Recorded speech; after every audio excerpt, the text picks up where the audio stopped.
Oi, pessoal, bem-vindos a mais uma conversa aprofundada aqui no nosso espaço. Hoje a gente vai mergulhar em algumas ideias e histórias de trechos de um livro que, olha, deu o que falar. Trabalhe 4 horas por semana, do Timothy Ferriss. Nossa base são esses pedaços do livro, tá? E a ideia é pegar o que tem de mais impactante mesmo. A promessa do livro é forte, né? Largar o 9 às 5, morar onde quiser, se juntar aos tais novos ricos. Mas o ponto principal parece que vai além, assim. Não é só trabalhar menos, é redesenhar a vida. O que ele chama de projeto de vida. E olha que curioso, o livro foi recusado por 26 de 27 editoras.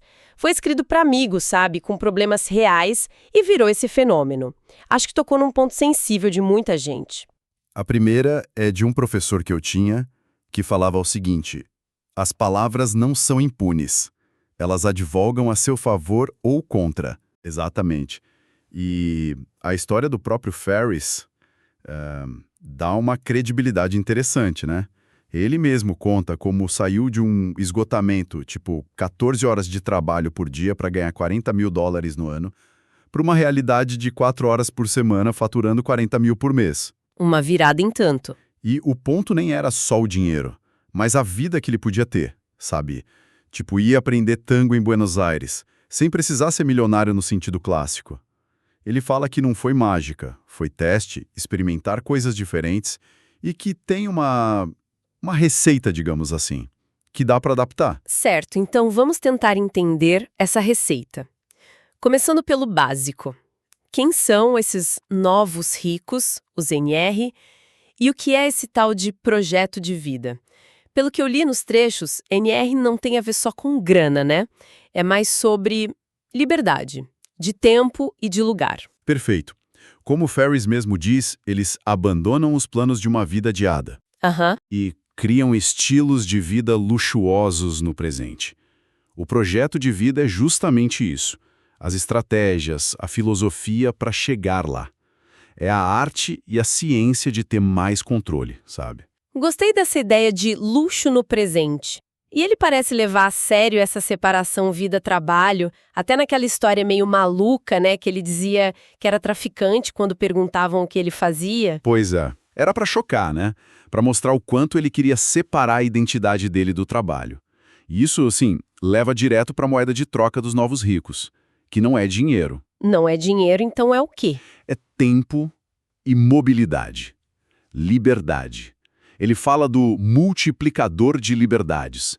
O valor do dinheiro depende do controle que se tem sobre o que, quando, onde e com quem se faz as coisas. Multiplicador de liberdades? Isso quer dizer que o mesmo dinheiro pode valer mais para uma pessoa do que para outra, dependendo de como ela vive? Exatamente. E aí entra um conceito-chave que ele traz: renda relativa versus renda absoluta.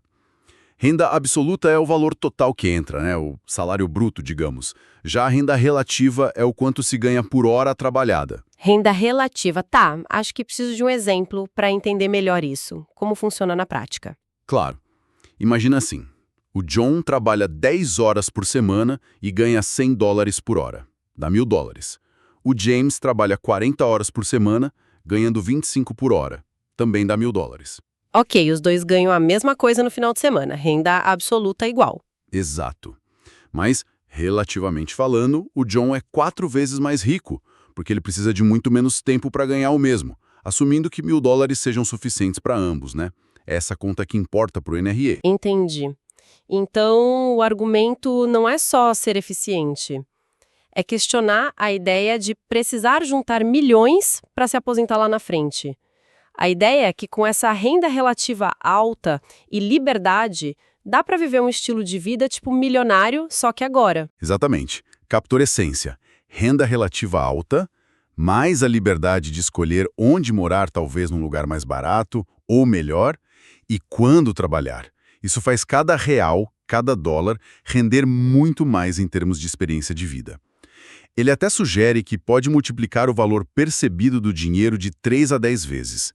Isso bate de frente com a lógica de sacrificar a vida toda por um futuro incerto. Isso com certeza confronta o senso comum.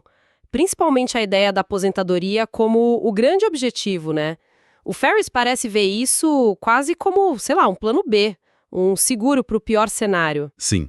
Ele chama até de ouro dos tolos, se for a única meta. A alternativa que ele propõe são as mini-aposentadorias. Mini-aposentadorias. Como assim? Períodos de descanso tipo anos sabáticos, distribuídos ao longo da vida. Não um blocão só no final. É intercalar trabalho e lazer, aventura e descanso. Para viver hoje o que a maioria adia por 40 anos. Por que esperar para fazer aquela viagem ou aprender algo novo só depois dos 65, né? Isso me lembra aquela citação do Mark Twain, que ele usa algo como: se você está do lado da maioria, é hora de parar e pensar. Parece que o Ferris aplica isso a tudo, né? Dizendo que muitas regras são nossas, que a realidade é negociável. Aquela história dele no campeonato de kickboxing na China mostra bem isso, né? Sim, essa história diz muito. Ele não ganhou por ser o melhor lutador, de jeito nenhum. Ele ganhou porque explorou o regulamento de um jeito que ninguém esperava. Primeiro, desidratou para lutar numa categoria muito abaixo do peso dele. Nossa! Recuperou peso antes da luta. Era quase um adulto contra adolescentes, né? E segundo, o mais importante, ele viu uma regra lá que dizia que 3 quedas da plataforma, num round, davam a vitória. Então a tática dele era só empurrar os caras para fora do ringue. Repetidamente. Empurrar, só isso. Parece estranho, meio anti-esportiva, não? Pela leitura dele, estava na regra escrita. Ninguém fazia, mas podia. A lição não é trapacear, mas olhar para as regras não como muros, mas como um sistema, que pode ter brechas, eficiências escondidas. É pensar diferente dentro das regras, e não se limitar pelo sempre foi assim. E essa mentalidade ele leva para os negócios, questionar tudo.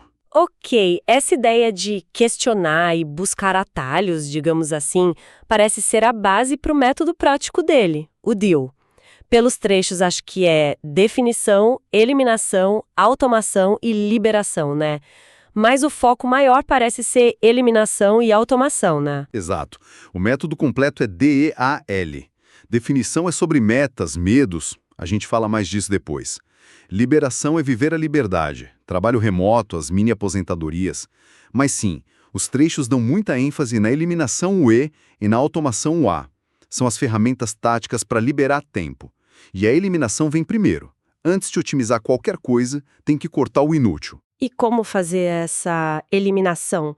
Porque falar é fácil, né? Na prática, como corta? Ele usa 2 princípios fortes. O primeiro é Pareto, o famoso 80-20. Ah, sim. 80% dos resultados vêm de 20% das causas. Isso. Ele aplicou isso de forma bem radical na empresa dele. Viu que poucos clientes davam a maior parte do lucro e menos dor de cabeça. Então ele literalmente demitiu 95% dos clientes atacadistas, incluindo os 2% que mais davam problema, para focar só nos 3% melhores. Cortou também afiliados que não rendiam. Uau! Demitir 95% dos clientes. Tem que ter muita coragem e confiança no 80-20 para fazer isso. E o segundo princípio da eliminação? É a lei de Parkinson. O trabalho se expande para preencher o tempo disponível. Basicamente, se você tem 8 horas para algo, vai levar 8 horas. Mas se tiver uma emergência e só 2 horas, você dá um jeito em 2 horas. Entendo. Então a ideia é juntar os dois. Focar no essencial, os 20% de Pareto, e dar prazos curtos para forçar a eficiência, usando Parkinson. Não fica muito estressante? Ou funciona? Funciona se o foco for eficiência máxima nas coisas certas. Ajuda a separar o que importa do que não importa e a fazer rápido. É tirar a gordura. E essa filosofia de eliminar vai até para o consumo de informação. Ele fala da dieta pobre em informações. Dieta de informação? Como assim? Ler menos notícias, sair das redes sociais? Exatamente isso. A ideia é que informação consome atenção, que é nosso bem mais precioso. Então tem que ser super seletivo. Cultivar a ignorância seletiva. Evitar notícia irrelevante, leitura desnecessária, desligar a notificação. A pergunta-chave é: vou usar isso para algo importante e imediato? Ele mesmo diz que não vê telejornal, lê manchete na rua e, para votar, conversa com amigos e observa ações, não discurso. É bem radical para o mundo de hoje, né? Mas faz a gente pensar no custo dessa overdose de informação na nossa capacidade de foco. Ok, então se a primeira alavanca é cortar o excesso com a eliminação, o que ele sugere para o trabalho essencial que sobra? Imagino que aí entra a automação. Perfeito. Depois de eliminar o ruído, o trabalho inútil, vem a automação, o A do DIL. O objetivo é criar sistemas, negócios que gerem renda com o mínimo de tempo e esforço do dono. Aí entram as musas. Musas. O que são essas musas? Negócios online pequenos, basicamente. Musa, no jargão dele, é um negócio de baixa manutenção, feito para gerar renda quase passiva, depois de montado. Pode ser um e-book, um curso online específico, um e-commerce pequeno com tudo terceirizado. A chave é não depender do dono o tempo todo. E para isso, terceirizar é fundamental, especialmente com assistentes virtuais. Ah, terceirização. Os trechos falam daquela história do A.J. Jacobs, que levou isso ao extremo, né? A vida terceirizada. Sim, a história do A.J. Jacobs é ótima para mostrar o potencial e talvez o lado cômico disso. Ele contratou assistentes na Índia, tipo da Brickwork, Your Man in India, para fazer tudo. Pesquisa para o trabalho, formatação, mas também coisa pessoal, pagar conta, comprar presente, responder e-mail e até... Bom, Espera aí, eu li isso nos trechos. Ele terceirizou até as preocupações dele para uma assistente, a Rony. É sério isso? é sério, é a parte mais famosa. Ele pedia para ela se preocupar por ele alguns minutos por dia, para liberar a mente dele. É um exemplo extremo, claro, mas mostra que quase tudo que dá para definir e delegar dá para terceirizar. O Ferris usou de forma mais prática, com a vez na Índia, Soumya Anakul e uma gerente no Tennessee, Beth, para tocar o negócio dele quase todo remotamente. Isso levanta uma dúvida. Essa habilidade de gerenciar remoto, delegar bem, é só para quem tem negócio próprio? Ferris diz que não, ele acha que contratar um AV, mesmo por poucas horas, é um baita treino para qualquer profissional. Aprender a dar instrução clara, definir processo, confiar nos outros à distância, são habilidades cada vez mais úteis. Mas ele avisa, primeiro passo é arrumar a casa, definir bem as regras e processos antes de trazer gente. A automação não conserta processo ruim, só escala o problema. O objetivo final é ser supervisor, olhar relatório, não ser o gargalo que faz tudo. E sobre escolher e confiar nesses assistentes virtuais, ainda mais em outro país. Tem dicas sobre isso nos trechos? Sim, ele fala sobre AV remoto versus local, pagar por hora versus tarefa. Uma dica importante é preferir empresas com equipes, não freelancers sozinhos. Dá mais segurança, tem backup se alguém some e mais variedade de talentos. Sobre segurança, ele acha o risco baixo se tomar cuidado básico. Senha única pro AV, proibir subcontratação sem avisar. Ok, então temos a definição de um novo objetivo, projeto de vida, eliminar o supérfluo, automatizar o que sobra. Parece um plano. Mas e o medo? Como superar o medo que impede tanta gente de tentar algo assim tão diferente? Esse é um ponto-chave. Ele tem um exercício prático para isso, o Fear Setting, ou definição do medo. Em vez de ficar naquela ansiedade vaga, ele sugere botar no papel detalhadamente, responder 3 perguntas. 1. Qual o pior cenário possível se eu fizer isso? O pesadelo mesmo, seja específico. 2. O que eu posso fazer para consertar cada estrago ou para voltar onde eu estava? 3. E quais são os resultados bons, prováveis ou possíveis de tentar, tanto temporários quanto permanentes? E quando ele fez esse exercício para ele mesmo, antes de tirar um sabático longo, qual foi a conclusão? Ele meio que quantificou.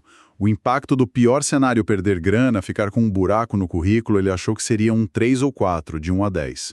E temporário. Já o potencial positivo, aprender coisas novas, ter experiências de vida, talvez achar um novo rumo, ele avaliou como 9 ou 10. E permanente. A conclusão foi clara. O risco maior não era agir, era ficar parado. A inação era mais perigosa a longo prazo. Essa ideia de que não fazer nada é o maior risco é forte. Ele também conta a história do desafio de Princeton, né? Sobre como o medo paralisa mais que a dificuldade real. Exato. A primeira turma que ele desafiou a contatar famosos ou CEOs não fez quase nada. Travou de medo da rejeição, do julgamento. A segunda turma, sabendo disso, agiu rápido e teve muito sucesso. A lição é que, ironicamente, tem menos gente tentando as coisas grandes e assustadoras. A maioria se autoelimina pelo medo antes mesmo de começar. Faz sentido? E depois, se a pessoa supera o medo, consegue a liberdade. Tem armadilhas. Os trechos falam de erros comuns dos novos ricos. Sim, ele fala disso sim. Alerta para os perigos que vêm depois de conseguir a liberdade de tempo e lugar. Erros tipo perder o foco nos sonhos e voltar a trabalhar só por trabalhar, cair no microgerenciamento, resolver problema que podia delegar, deixar o trabalho preencher o vazio que deveria ser de outras coisas, aprender, ajudar, viajar, aí entra a liberação do DIU, o propósito. E, muito importante, esquecer os relacionamentos da vida social na busca cega por otimização. Ele também fala da importância do minimalismo, sabe? Simplificar a vida para poder curtir a liberdade de verdade. Entendi. Então não basta só criar o sistema, tem que saber usar a liberdade depois, né? De forma que faça sentido. Bom, recapitulando nossa exploração desses trechos do Trabalho 4 Horas, a gente viu uma nova definição de riqueza, focada em tempo e mobilidade. Vimos o incentivo para questionar regras, o status quo, o poder de eliminar o desnecessário, 80-20, Parkinson, e automatizar o essencial, musas, VAs, e a importância de encarar o medo de frente para poder redesenhar a vida. A mensagem que fica é essa: não adiar, viver mais em experiências agora. Exatamente, é uma proposta de ser ativo no design da própria vida e não só aceitar um modelo padrão. E para fechar, uma provocação para a gente pensar. Os trechos mostram como o Ferris questionou muitas regras do trabalho e da vida. Se aquele cenário que ele imagina, da carreira e aposentadoria tradicionais ficando inviáveis para a maioria, se tornar real, quais seriam as primeiras 3 regras inquebráveis da vida profissional ou pessoal que cada um de nós precisaria, talvez, reescrever para si? Que normas que hoje parecem absolutas poderiam ser, na verdade, flexíveis ou até inúteis? Uma pergunta excelente para a gente continuar matutando. Com isso, fechamos nossa análise das ideias provocadoras encontradas nos trechos de Trabalhe 4 horas por semana. Obrigada pela companhia nessa exploração.